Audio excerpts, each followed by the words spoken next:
Bonjour, moi c'est Vivien, alors j'habite à Halifax mais je suis originaire de France. Puis pour moi le féminisme c'est simplement de trouver un équilibre équitable entre les deux sexes on va dire. Donc toutes les personnes s'identifiant comme hommes et toutes les personnes s'identifiant comme femmes. C'est tout simple, c'est aussi simple que ça, c'est trouver un équilibre équitable mais pas un équilibre équitable sur papier. Parce que, OK, on peut dire qu'on est peut-être arrivé à cette étape-là où, tu sais, on prend des photos, on célèbre toutes sortes de journées, on fait des initiatives, tu sais, on a mis toutes sortes de droits dans les constitutions, dans les lois, OK, mais sur, comme le terrain, il y a encore du travail à faire. Quand on parle de misogynie, quand on parle de discours en ligne, de discours politiques, etc., il y a toujours des problèmes. Puis, on n'est jamais à l'abri d'un recul des droits, surtout aux États-Unis présentement. Et donc, ce que on arrive, en fait, c'est que les réseaux sociaux, c'est vraiment un problème. Ça peut devenir un problème, autant que ça rapproche le monde, autant que, tu sais, la misogynie en ligne, c'est difficile à éradiquer. Et donc, ce que je trouve qui est une bonne compréhension du féminisme pour moi, en fait, c'est récemment, j'ai changé ma manière de penser avec Black Lives Matter, parce que, donc, Black Lives Matter, c'est les vies noires comptent, mais ce slogan-là, c'est un slogan, tu sais, pour vraiment mettre en avant le fait que, oui, évidemment, toutes les vies comptent, mais les vies des personnes afrodescendantes comptent aussi. Le féminisme, je trouve que c'est un petit peu dans cette voie-là, dans le sens que, oui, évidemment, tu sais, la vie des hommes compte, la vie des femmes compte, mais comme la vie de tous les jours des femmes compte aussi. Voilà, donc c'est vraiment, tu sais, comment est-ce que on peut vivre de manière équitable dans la société. J'espère que ça a du sens. Voilà. Allez, passez une bonne journée, vous faites une awesome job. Bye! On est de retour. Salut Laura. Salut, ça fait longtemps. Hey. Oui. On a une nouvelle invitée à la table. Bonjour Mylène. Allô! Est-ce que tu pourrais te présenter?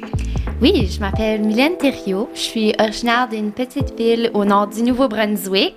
Puis quand je dis petite ville, c'est vraiment comme tout le monde connaît tout le monde par rapport à tout le monde. Comme it's very toxic, mais c'est ça. J'ai 23 ans, j'habite à Halifax, ça fait 2 ans et demi. Puis j'ai fondé un peu plus d'un an passé ma fondation ou ma plateforme Flourish Survivors, qui a pour but d'être un activiste pour les survivants et survivantes d'abus et de violences sexuelles. Puis je parle beaucoup de mon histoire là-dessus aussi. Wow, merci beaucoup d'être là, premièrement. Merci pour l'invitation. Ça me fait quelque chose. On a déjà fait des petits projets ensemble, puis je trouve que ce que tu fais est très important. Puis c'est pas nécessaire que toutes les victimes parlent, puis je vais jamais demander à quelqu'un de parler s'il le souhaite pas, mais le fait que tu oses parler de ton expérience, puis sans gêne, je pense que ça fait réfléchir beaucoup de gens, puis ça fait que c'est un sujet qui est justement pas dans l'ombre, tu sais, c'est pas quelque chose qui est pas bien, mais on ne sait pas vraiment qu'est-ce que c'est. Donc, merci beaucoup de faire ce travail-là.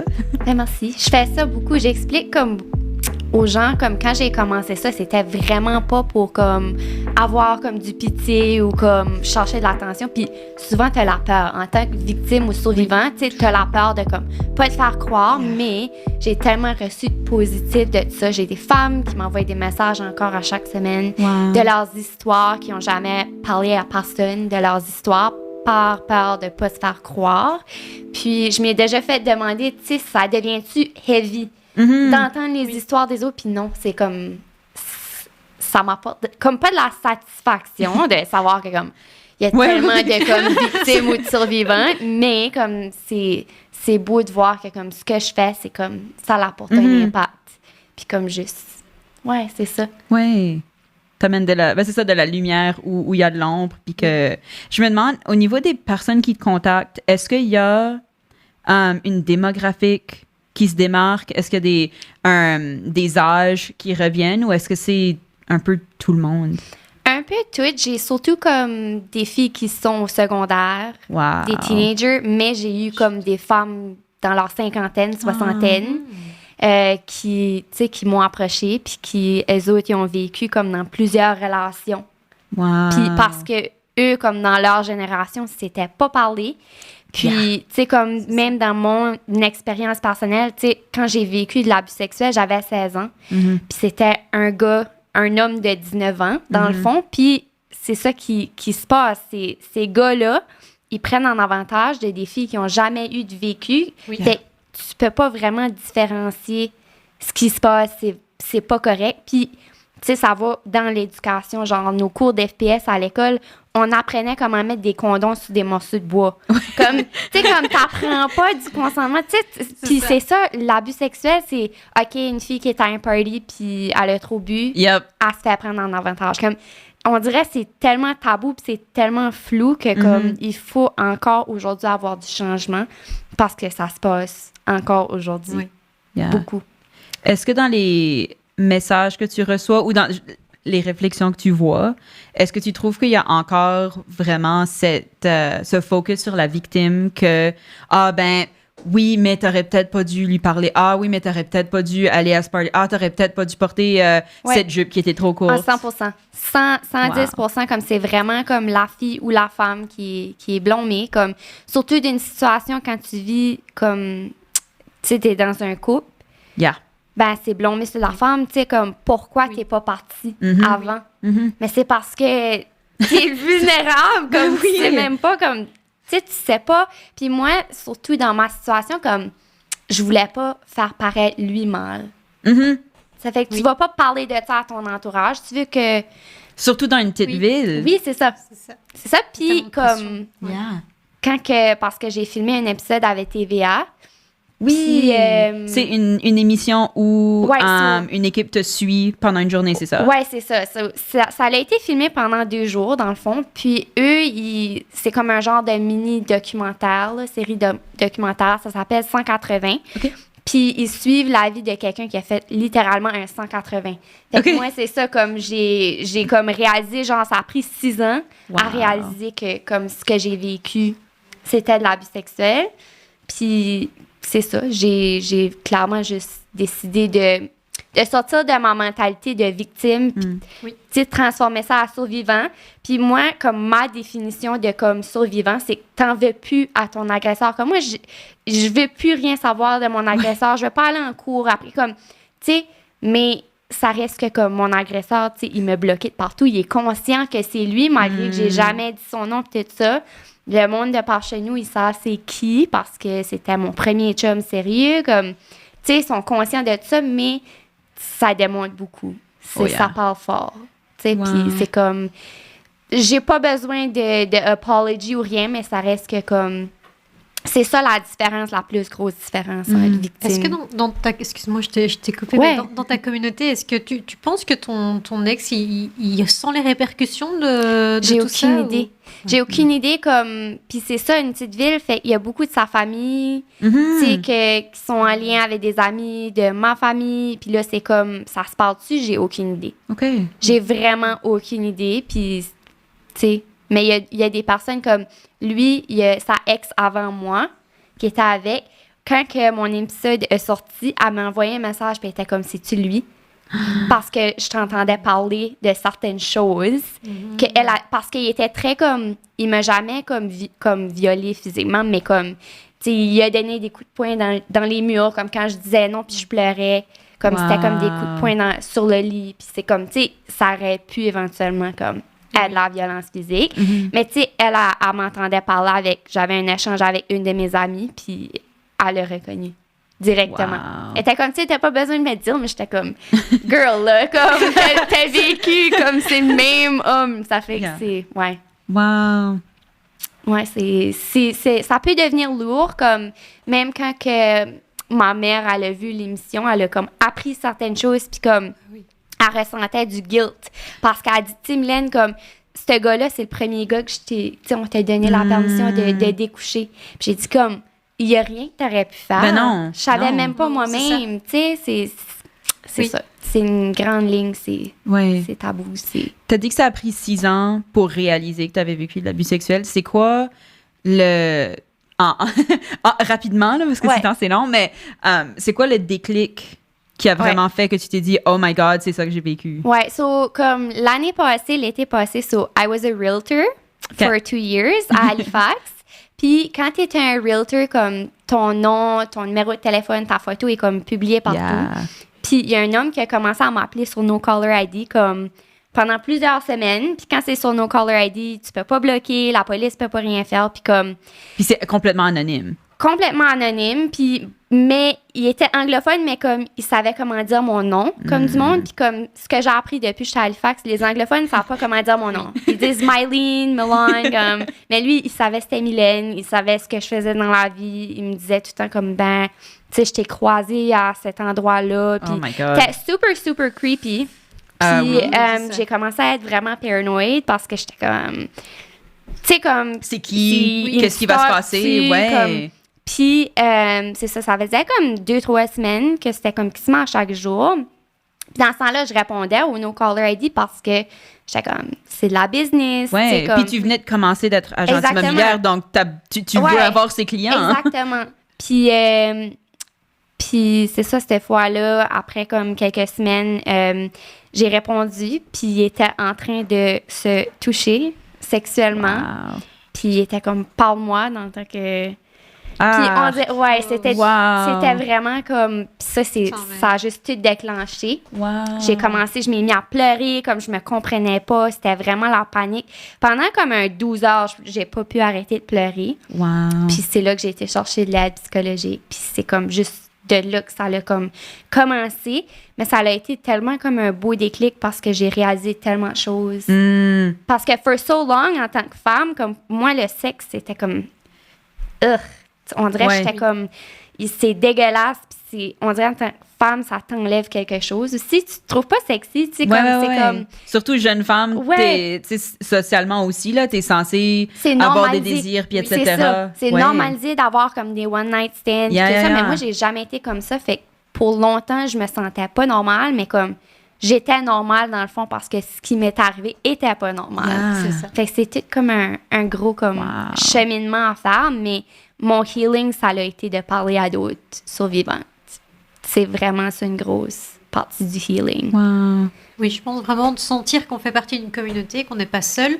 Parce Yeah. que si en tant que femme, on met toujours le blâme sur nous-mêmes, même si on essaie Ouais. de travailler là-dessus, Oh et yeah. de se sentir, voir, enfin par exemple, qu'il y a des femmes qui sont inspirantes, fortes, où on se dit Mhm. waouh, j'aimerais trop, je sais pas, être comme elle. Mm. Et on voit que ces personnes-là aussi ont subi soit des violences sexuelles Mm. ou psychologiques. Et on Yeah. se dit ok, donc en fait ça arrive à tout le monde.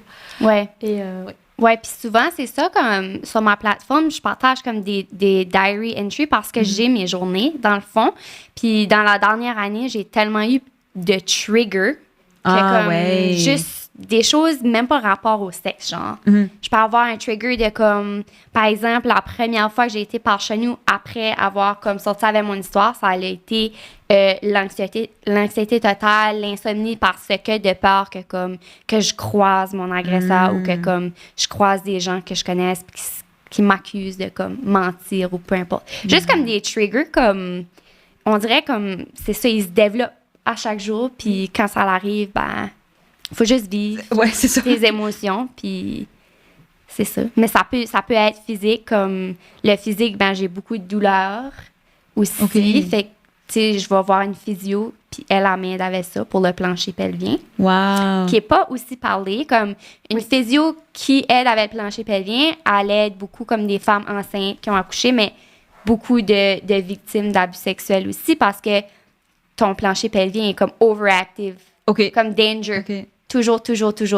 Wow. Parce que comme, ben, la première fois que tu as vécu ça, ça l'a vraiment fait mal. Puis t'étais pas correct avec ça. Donc, c'est tout de suite associé Oui. à Fait quelque que chose où il c'est faut que tu te associé. défendes. Ouais. Fait que, tu sais, c'est Wow. comme, c'est du travail continuel qu'il faut que tu fasses. Puis c'est ça. C'est tannant. Tu sais, moi, j'étais avec mon chum, ça fait 3 ans et demi. Puis comme, tu tu sais, cette partie-là est comme enlevée de notre couple, dans le fond, parce que j'ai des flashbacks aussi que j'ai comme... que j'ai juste développé cette année, mais c'est vraiment scary parce que, tu sais, c'est dark, là. Je ne pas que ça devienne dark. Non, mais c'est important d'en parler. C'est juste ça, comme des flashbacks. C'est littéralement, tu es apporté à nouveau à... Comme tu crois vraiment que c'est ton agresseur. Wow. Puis quand que moi, je suis là, faut que mon chum me parle. Comme je suis vraiment chanceuse. Mon chum est vraiment comme respectueux. Puis comme il essaie de comprendre parce que lui, comme sa sœur, elle a vécu ça. Puis tu sais, comme sa ex a déjà vécu ça, elle aussi. Fait que tu sais, c'est tellement comme normalisé dans sa vie qui est comme tellement messed up. Mais j'ai été chanceuse de ce côté-là aussi. Puis que comme je sois autant ouverte. Parce que c'est pas tout le monde qui est ouvert d'en parler. Ouais. Absolument. Puis t'as commencé un podcast aussi. Je change un petit peu de sujet. Oui. Qu'est-ce que c'est le but? De quoi tu parles? Des sujets tabous. Vraiment, j'ai eu à date 4 épisodes, puis c'est comme... tu sais, on a eu vraiment des sujets genre de suicide, comme une jeune de secondaire qu'elle a tombé d'une dépression, puis que comme... Tu sais, elle s'est quasiment suicidée. Puis tu sais, c'est des gros sujets, mais comme... Je veux juste apporter... Parce que moi, ça m'a tellement apporté de healing que apporter des gens que eux, ils ont vécu des traumas ou des sujets plus tabous que comme ils peuvent en parler puis apporter comme la lumière face à ça. Puis c'est pas tout le temps comme aussi heavy que ça, mais tu sais comme ça peut être aussi tant comme j'ai eu ma dernière invitée, on a parlé de pageants parce que moi je fais des pageants aussi beaucoup. Yes, on a peut-être la prochaine Miss Canada à la table, by the way. On sait jamais. Mais oui. Mais tu sais, comme juste parler de sujets comme genre pageant, ben c'est beaucoup comme, OK, la femme qui est un objet, comme que vous avez parlé tantôt dans le segment, que ça m'a tellement plus apporté dans ma vie, les pageants, que juste ça, tu sais, c'est vraiment l'involvement communautaire, c'est vraiment faire une différence, tu sais, dans la vie des gens, puis d'être là, puis être une leader, puis une voix pour les jeunes. Puis c'est comme ça que, en fait, j'ai découvert que tu faisais de l'activisme parce que j'ai fait un article sur le fait que tu étais en route pour être Miss Canada ou pour la compétition Miss Canada. Puis là, je t'ai demandé, tu sais, est-ce qu'il y a un talent? Parce que moi, je connaissais pas du tout rien des pageants. Puis t'es comme, pas vraiment ça, mais je veux parler de quelque chose qui me tient à cœur. Puis là, ça me dit l'abus sexuel. Puis je suis comme, oh my God, quoi? C'était quand même comme nouveau dans ce temps-là. Tu sais, comme j'étais comme, je pense que c'était une des premières comme entrevues que j'ai commencé à comme mettre plus de lumière sur ça parce que ma plateforme venait juste de c'est ça. se faire créer. Mais c'est ça, c'est en lien dans le fond parce que mon parcours à Miss Canada, l'année passée, quand j'étais en entrevue, tu sais, ils m'ont demandé, tu sais, qu'est-ce que tu ferais, puis tout ça. Puis là, genre, j'ai parlé de Flourish, puis comme toutes les 3 juges, ils se sont mis à pleurer parce que comme chacune d'elles, ils avaient déjà vécu une situation. Fait que ça, c'était vraiment powerful. Fait que là, c'est là que j'ai réalisé comme... C'est vraiment important. C'est ça mon purpose là, dans la vie, dans le fond. Good. Ouais. On arrive à la fin. Non, je veux pas que vous la parole. Non, je dis que c'est vraiment une super plateforme pour pouvoir vraiment être activiste. Donc, absolument. Tu fais du travail important. Ben, merci. Où est-ce qu'on peut te trouver si les gens aimeraient découvrir ta plateforme ou ton podcast? Sur Instagram. J'ai mon Instagram personnel qui est Mylène Thériault. Puis là-dessus, j'ai mon Instagram Flourish. Puis Flourish est sur Facebook aussi. Éventuellement, j'aimerais comme... You know, sky's the limit, là. Je sais pas, là, mais ouais, ça. Puis Révèle, qui est mon podcast aussi, je l'ai sur Instagram puis sur mon YouTube personnel. Cool. Merci beaucoup, Mylène. Merci à vous autres. Merci.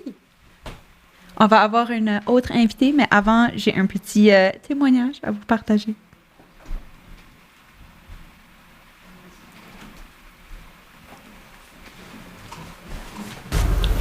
Ben, allô, Mélo puis Valentin. C'est Sonia de Dartmouth. Je vous adore. Vous êtes tellement bons. Je voulais juste vous dire que pour moi, là, le féminisme, ben, c'est de parler de qui est-ce qu'on est puis de quoi qu'on est comme femme, tu sais. De parler de ça aux hommes puis de parler de ça aux femmes aussi, tu sais. Surtout, moi, c'est ça, tu sais. Je suis toujours impressionnée encore, là, tu sais, d'entendre des réactions de femmes. Tu tu t'as séparé, tu sais, comme t'es parti, tu sais. Puis ou ben quoi, tu parles de ça avec tes enfants? Ben, voyons donc. Puis, je trouve qu'il y a comme des tabous qu'on devrait... Tu sais, ils disent ça qu'il y a des tabous qu'on devrait pas dire. Puis ce qui est drôle, c'est que ça vient surtout des femmes. Puis ça me dérange beaucoup. Puis les hommes, ben, ils me trouvent drôle. Puis je trouve ça plate un peu. Mais depuis le début, c'est comique parce que Puis là, ben, depuis le début de ma ménopause, j'en parle beaucoup. Puis c'est ça, en fait, c'est ça que j'essaie de faire, d'en parler le plus que je peux parce que je réalise qu'il y a plein de jeunes femmes qui ont jamais eu la chance de discuter avec leur mère de c'est quoi ce qui se passe dans leur corps. Ça me chavire. Je me dis, ben voyons donc, je trouve ça triste. Tu sais, comment qu'on peut comprendre qui ce qu'on est sans même juste savoir qu'est-ce qu'il y a dans notre corps. En tout cas, c'est ça mon opinion, tu sais. Mon message, en fait, c'est que je suis là, tu sais, je suis là pour ces jeunes femmes-là ou n'importe qui, ces enfants-là. Je suis amie avec plein d'amis. Filles, gens grandes, petites, jeunes, vieilles. Puis, je suis là si vous voulez en parler. Bonne journée à tout le monde!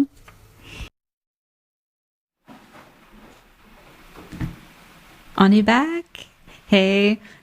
Sonia est une de nos auditrices que j'aime beaucoup, beaucoup, puis qui est quelqu'un qui fait beaucoup de bonnes choses dans la communauté. Donc, je suis très, très contente d'avoir reçu un clip d'elle. Et elle m'a parlé de sa ménopause, donc c'est vrai. J'en apprends à chaque fois qu'on se parle. Mais c'est bien, c'est très important. On a une nouvelle invitée.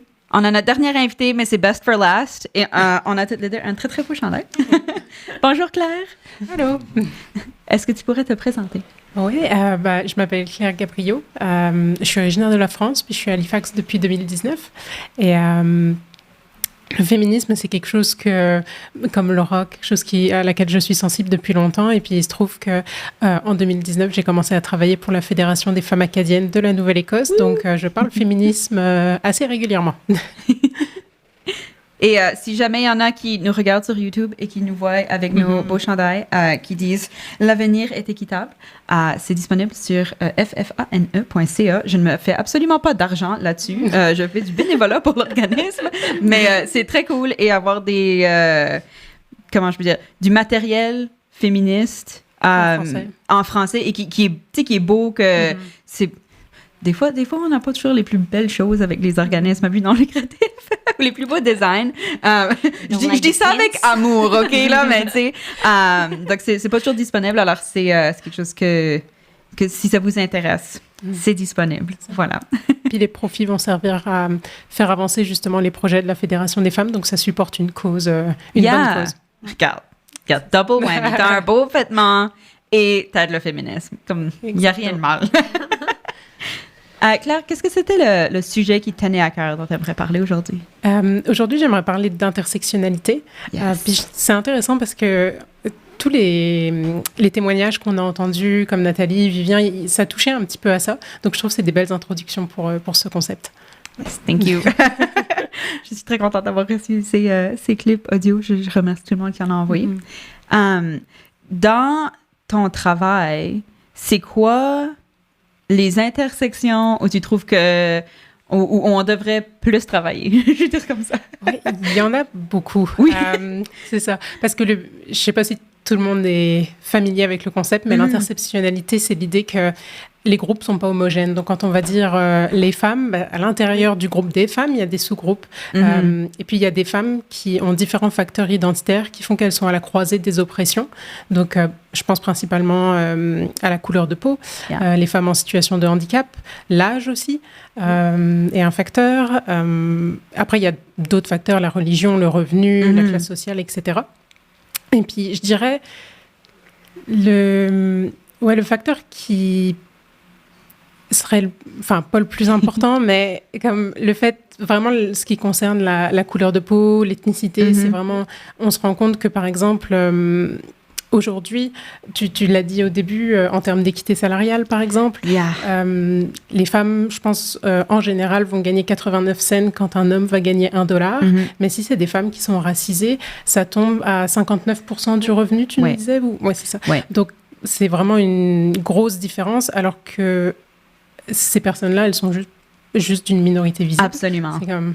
Absolument. Ouais. Puis j'ai trouvé intéressant dans les chiffres, c'est que dans les chiffres disons, que j'avais vu plus récents, où souvent c'était un peu des très très grands groupes et là on commence à les diviser parce qu'on réalise qu'à l'intérieur de ces groupes, il y a encore plus d'inégalités. Et c'était les femmes racisées gagnaient moins. Ensuite, c'était les femmes autochtones. Mais maintenant, il y a aussi les femmes immigrantes ou les femmes migrantes et elles gagnent encore moins. Et c'est vraiment là où tu te dis, mais essentiellement, c'est des personnes qui travaillent gratuitement. Et c'est évidemment atroce. C'est de l'exploitation simple. C'est ça que c'est. Donc, c'est sûr que... Et bon, on dit femmes immigrantes, mais souvent, les personnes qui vont être plus dans la précarité, justement, c'est là on arrive à une intersection où si tu es racisée et immigrante, tu tombes probablement dedans celle qui gagne le moins. Alors, c'est absolument des choses sur lesquelles il faut travailler. Tout à fait. Il y a des choses à faire. Puis déjà, ne serait-ce que sensibiliser à... Justement, il y a le fait de ces oppressions qui se cumulent pour certaines personnes. Parce que, par exemple, on entend souvent « les droits des femmes, maintenant, ça va mieux qu'il y a 50 ans. » Ça dépend pour qui. Parce que clairement, il y a des femmes qui sont plus victimes de discrimination que d'autres. Donc, il y a encore beaucoup de travail à faire. Et puis... il y a des choses qui se font un peu au niveau des politiques. Je pense par exemple, le gouvernement fédéral a créé l'analyse comparative entre les sexes plus. Donc ça, c'est un outil qui permet de prendre en compte justement les différents facteurs identitaires quand on va développer une politique ou développer un budget, par exemple. Depuis 2018, le gouvernement fédéral fait ça Finance Canada fait ça quand il développe son budget. Mais par exemple, dans les provinces, enfin en tout cas pour la Nouvelle-Écosse, il n'y a pas de SCS+. Alors qu'il y a quand même beaucoup d'argent au gouvernement provincial pour des services essentiels. Donc, il y a encore du travail. Ouais. Wow. Oui. Est-ce que, comme, au niveau des handicaps invisibles, parce que souvent quand on pense... pas des handicaps, je pensais handicap, mais les intersections invisibles, on va dire, souvent il y a l'handicap, puis tu sais, quand on pense handicap, on pense chaise roulante, mais c'est pas nécessairement un handicap physique. Ça peut être être malentendant, ça peut être au niveau de la vision, ça peut être au niveau de la santé mentale, etc.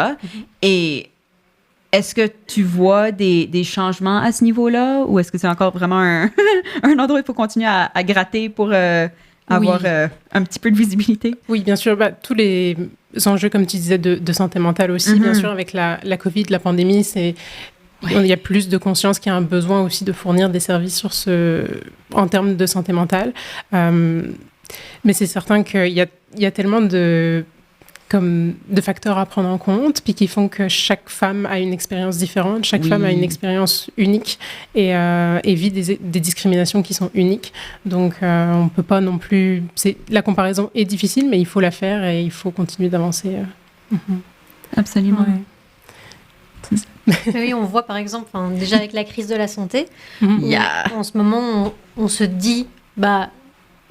la priorité, c'est juste d'amener des professionnels de la santé et on n'a pas vraiment le choix de se focaliser sur un groupe en particulier, mais on se rend compte déjà avec la pandémie, les femmes ont été les grandes perdantes de la pandémie, niveau professionnel, mais au niveau sentimental exact aussi. Et donc, on va voir vraiment, je pense, les répercussions à long terme sur plusieurs générations aussi, de tout le fait qu'on n'est pas aidé, qu'on ne peut pas trouver... de services, d'aide, de manière d'appui, exactement. Absolument, et d'appui adapté aux différents besoins. C'est ça. Est-ce qu'au niveau comme il y a un comité jeunesse avec lequel tu as beaucoup travaillé, puis il y a le comité jeunesse a changé de membriété à travers les années, c'est normal. Les jeunes grandissent, deviennent des femmes. Fun fact. Mais est-ce que tu vois de leur côté une différence de vision de toutes ces choses-là? Oui, déjà, je dirais que les jeunes générations sont plus sensibilisées à l'identité de genre et aux diversités, justement, dans ces identités. Il n'y a pas juste hommes, il n'y a pas juste femmes. Et il y a aussi plus d'ouverture, je pense, à l'inclusion des hommes et des personnes non-binaires dans l'avancement des droits des femmes. Donc, j'espère que... Parce que le féminisme et l'avancement des droits des femmes, c'est pas un zero-sum game. Comme tout le monde va y gagner. Donc, on a besoin des hommes, des personnes non-binaires, tout le monde, qu'on se mette ensemble. Et puis, aussi, je pense que c'était évoqué par Nathalie dans son témoignage, mais c'est l'idée que quand tu avances les droits des femmes, tu vas aussi avancer d'autres causes. Tu vas avancer la lutte contre le racisme, contre les discriminations envers les personnes en situation de handicap, etc. Donc, en fait, c'est vraiment... ça bénéficie à tout le monde et à toute la société, puis on va rien voler aux hommes. Ouais. Non, c'est ça, c'est pas enlever des chaises à la table sans en rajouter. Exactement. Je lisais il n'y a pas longtemps, mais c'est ça, sur les différentes vagues du féminisme, et souvent on parle donc de la première vague où c'est plutôt avoir le droit de vote, mais c'est très, très axé sur les femmes blanches qui disent, ben moi je veux ça, mais bon, si les autres l'ont pas, je m'en fous un peu. Et évidemment, ça relève d'autres choses qui se passaient à cette époque où, l'inclusion n'était pas nécessairement le focus. Ensuite, la deuxième vague, c'est justement là où, et ça a été vraiment mené par les femmes noires qui ont dit, hey, pourquoi est-ce que nous, on a été enlevés de toute cette équation? Et c'est grâce beaucoup aux féministes des femmes, surtout afro-américaines, qui ensuite a déclenché plein d'autres choses, mais de justement rallier ces luttes à plus que juste je suis une femme et j'ai le droit d'exister. Qui, déjà, c'était gros quand ça a été dit. Mais donc, il y a eu ça. Puis la troisième vague, qui était plus dans les années 90, on commence à... en fait, on avait aussi oublié les personnes qui étaient pas hétérosexuelles. Peut-être qu'on devrait aussi repenser à ça. Puis là, la quatrième vague, je me demandais un peu où on est rendu parce qu'on entend souvent première, deuxième. Puis là, la quatrième, c'est avec le MeToo, où à peu près, c'est là où ils disent que ça a peut-être commencé. Puis c'est vraiment là, c'est ça, l'inclusion d'un féminisme beaucoup plus large. Tout à fait. Où c'est pas juste femmes et là quelques détails de plus. C'est femmes, puis personnes trans, puis personnes non-binaires, puis les hommes, puis etc. Et ça... C'est ça, je trouve que ça se ressent beaucoup. Je pense que c'est aussi peut-être pour ça que ça dérange beaucoup.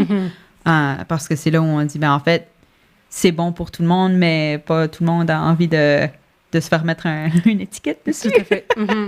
Oui. Non, il y a vraiment Et je pense justement la quatrième vague rejoint cette idée de féminisme intersectionnel où toutes les minorités de genre sont incluses dans le combat. Et bien sûr, c'est pas tout... Comme il y a différentes... Même aujourd'hui, tu sais, il y a différents féminismes. Il y a des personnes qui en parlent au pluriel parce que il y a des personnes qui vont inclure, par exemple, les personnes trans dans leur combat, puis d'autres organismes qui, au contraire, vont pas le faire. Donc, il y a des divergences, mais au fond, ce qu'on veut, c'est l'égalité pour tous. Mais c'est ça. Et toutes. Donc, allons-y là-dessus. Et puis après, pour les nuances, et ça, ce sera plus, pas secondaire, mais je pense que si on atteint les droits pour un groupe, on va travailler tous ensemble après pour aller les chercher pour les autres groupes. Absolument. Absolument. Puis c'est... Comment je veux dire, c'est en avance tous ensemble. Exactement. Ça fait un beaucoup plus grand pas que si tout le monde avance un tout petit peu dans son coin. Peut-être. Je trouve que c'est beau à voir, mais c'est vraiment pas facile. Non, c'est ça. Puis tu disais avec les luttes, tu sais, les premières vagues, c'était surtout des droits qui sont dans les lois, donc le droit de vote, le droit d'ouvrir un compte en banque, etc. Puis là, les luttes aussi s'ouvrent. Il y a tous la question de la violence, mais il y a aussi, tu t'en parlais, les cyberviolences, qui sont des choses qu'on commence à prendre conscience avec la technologie qui occupe vraiment nos vies tous les jours, du matin jusqu'au soir. Donc, l'équité salariale aussi, parce qu'on parlait d'égalité salariale. Maintenant, on est rendu à l'équité, donc c'est encore un pas au-dessus. Il y a beaucoup de travail à faire. D'après l'ONU, ça va prendre... Donc, c'est les chiffres autour du monde, mais 300 ans. Oui, donc, même, je pense qu'ils sont 300 ans tranquilles. Je pense qu'ils sont un peu optimistes. Ouais. C'est en régression, du coup. Et je sais que ça varie beaucoup d'un pays à l'autre, mais les pays où c'est bas, je pense que le plus bas, j'ai entendu 150 ans, tu sais, ça. C'est pas désestimé, ou quand c'est plus bas, c'est un bon chiffre, là. Donc, mais tu fais beaucoup de travail par rapport à aussi discuter, démystifier un peu l'équité salariale?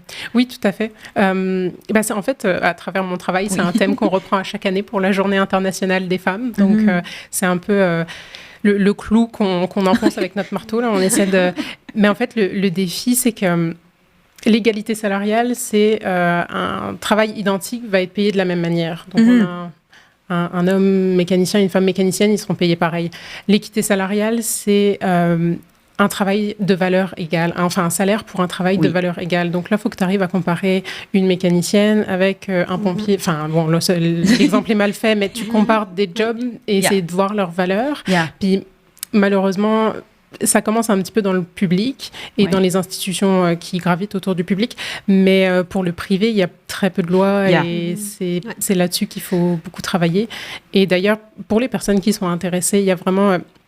un organisme qui fait du très beau travail là-dessus, la Coalition pour l'équité salariale du Nouveau-Brunswick.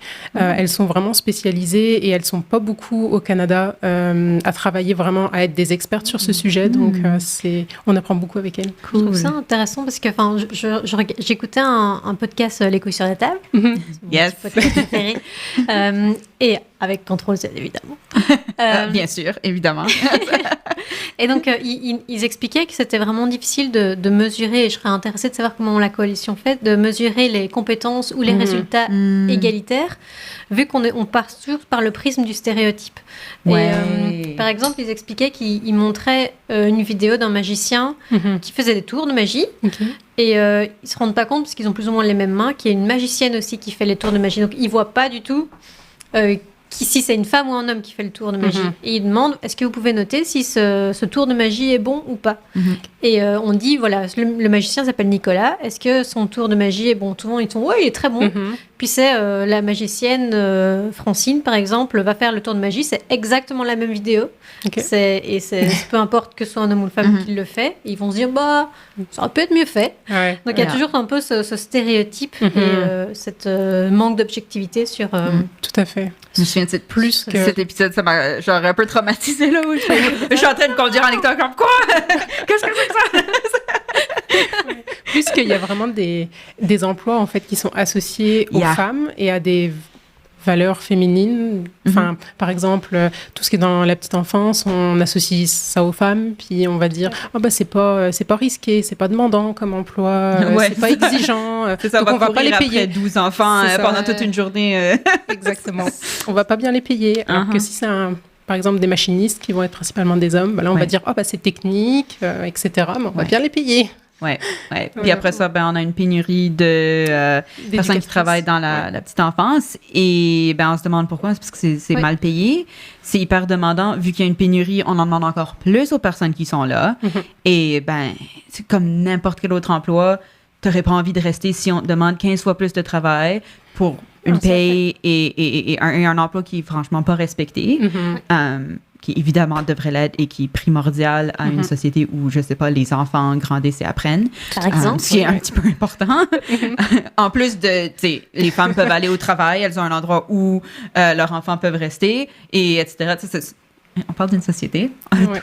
Tout est relié, mais c'est tellement mal payé. Il y a eu une augmentation qui a été notée, mais le plus haut que tu peux atteindre, celle qui était déjà là depuis un certain moment l'avait déjà atteint et le montant ne représente pas le salaire recommandé pour pouvoir vivre dans cette ville.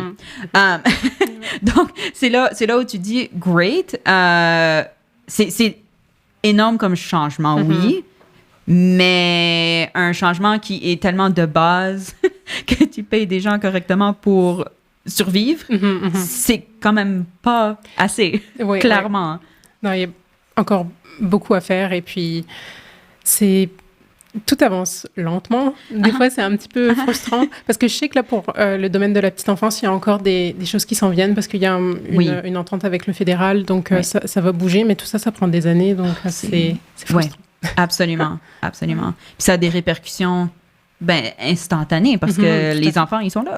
Oui. Puis, tu sais, les enfants, c'est nos citoyens de demain. Donc, on parlait plutôt avec Moussa, tu sais, d'éduquer les jeunes gars et tout ça. Donc, ça commence petit. Donc, absolument. il faut des personnes qui sont disponibles, en forme et qui peuvent, avec un bon salaire, être efficaces. Ben, c'est ça. Ouais. Aussi vivre. Exactement. Ouais, c'est ça. Ouais. Yeah. Et clairement, enfin, par exemple, aussi, comme tu dis, vu que c'est un métier qui est féminisé, et donc on s'imagine que c'est juste s'occuper d'enfants, mais qu'est-ce que ça veut dire? Mais en fait, elles ont déjà des études et elles sont extrêmement expertes, Tout à fait. il ou elle, dans leur domaine. Et donc, c'est vraiment, voilà, on se rend, c'est l'apport à la société, elle est Tellement. infinie. Oui. Donc, oui, c'est vraiment. Yeah. Shout out à toutes nos éducatrices. On les aime beaucoup. Oui, On les aime oui. beaucoup. Puis les Il y en a peut-être dans la coloc. Les infirmières, les femmes qui travaillent dans les foyers de soins, comme il y en a beaucoup des professions qui sont à prédominance féminine et les femmes sont pas très bien payées. Ouais. C'est vraiment intéressant de voir comme l'impact continu de l'idée que, c'est ça, les femmes savent et doivent s'occuper des enfants. Donc, c'est un peu l'idée de genre, on va te donner un peu d'argent pour faire la chose que tu ferais de toute façon, mais bon, vu que tu es indépendante, OK, on va te payer pour que tu ailles t'acheter quelques trucs, mais c'est clair que c'est quelque chose que tu fais de toute façon. Ton homme, il va payer le reste. Merci, bonsoir. Ouais. Et c'est vraiment dans cette mentalité qu'on reste, même si on n'en est pas du tout conscient. Oui. Non, ça... Je sais pas, moi, quand j'ai réalisé ça m'a tellement... ça m'a frustrée, évidemment, mais ça m'a aussi déconstruit plein de choses où tu réalises que autant que tu penses que ta vision est large, et c'est normal d'apprendre plus, ça fait partie de pourquoi on fait l'émission, mais tu sais, ta vision s'élargit et s'élargit et tu te dis « Oh my God! C'est tellement plus large et compliqué. » Et pour revenir à l'intersectionnalité, c'était ça, genre, comme c'est un concept qui existe depuis la fin des années 80. Et en fait, moi, j'ai commencé vraiment à me familiariser avec quand j'ai travaillé à la Fédération des femmes. Donc, c'est seulement à partir de 2019. Et puis d'ailleurs, aujourd'hui, au Québec, il y a un peu un débat qui se passe à ce sujet-là. Je ne sais pas si vous avez lu à propos de ça, qu'il y avait une motion déposée par une députée pour que les actions pour l'amélioration de l'égalité entre les hommes et les femmes soient faites avec une perspective intersectionnelle. Donc un peu l'idée de l'analyse comparative entre les sexes plus qu'on parlait plus tôt. Mais ça a été proposé un petit peu à l'avance du 8 mars, justement, pour se dire, ça fait un beau moment pour le proposer. Tout à fait.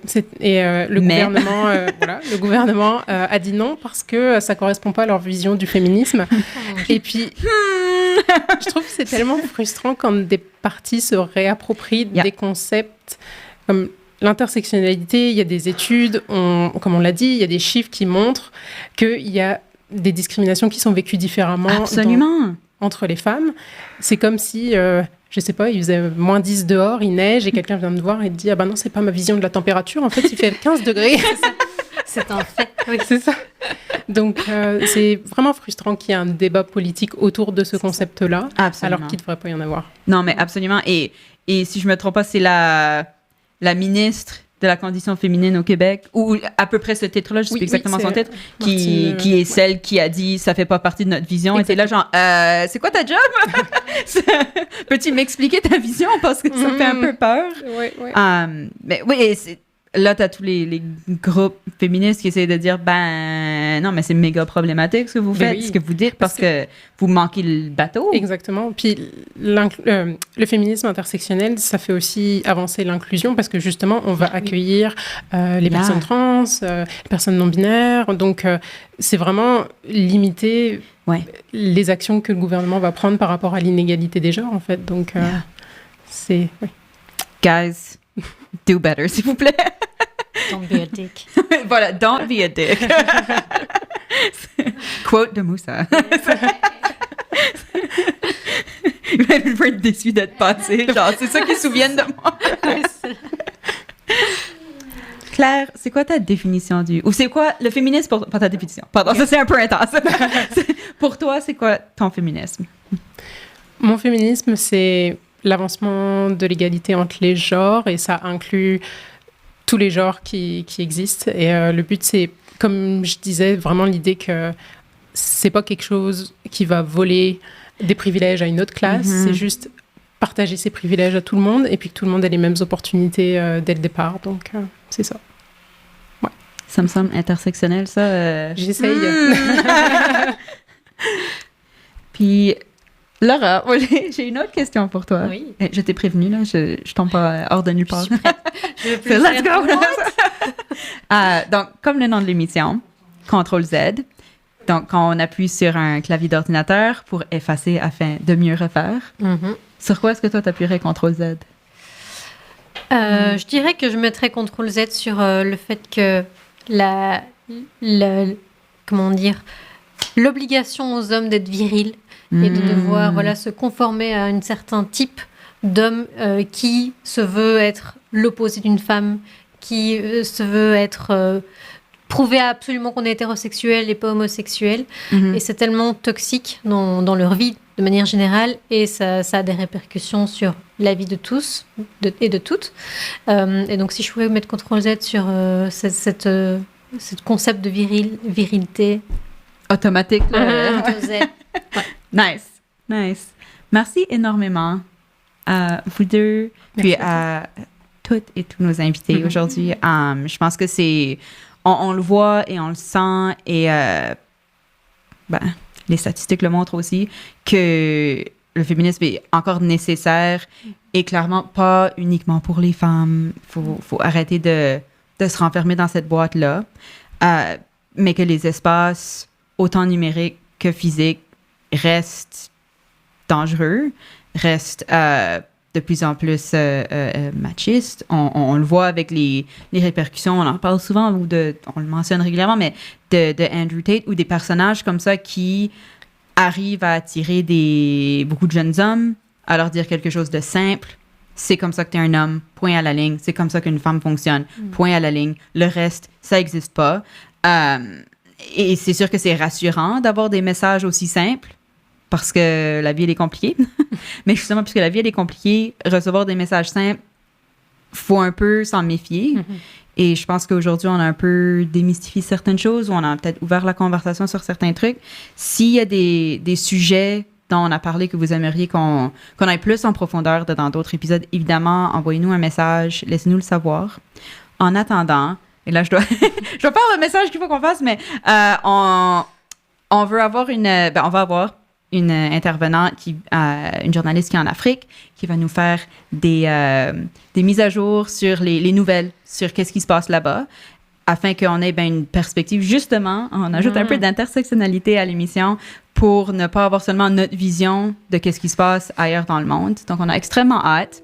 Pour faire ça, on veut payer cette personne parce que c'est du travail et être journaliste dans beaucoup de pays d'Afrique francophone, c'est quelque chose qu'on fait par passion et la liberté d'expression n'est pas la même qu'ici. On en est très conscient, même si on n'a pas cette expérience de vie-là. Et de toute façon, on veut payer quelqu'un pour son travail parce que c'est bien à faire.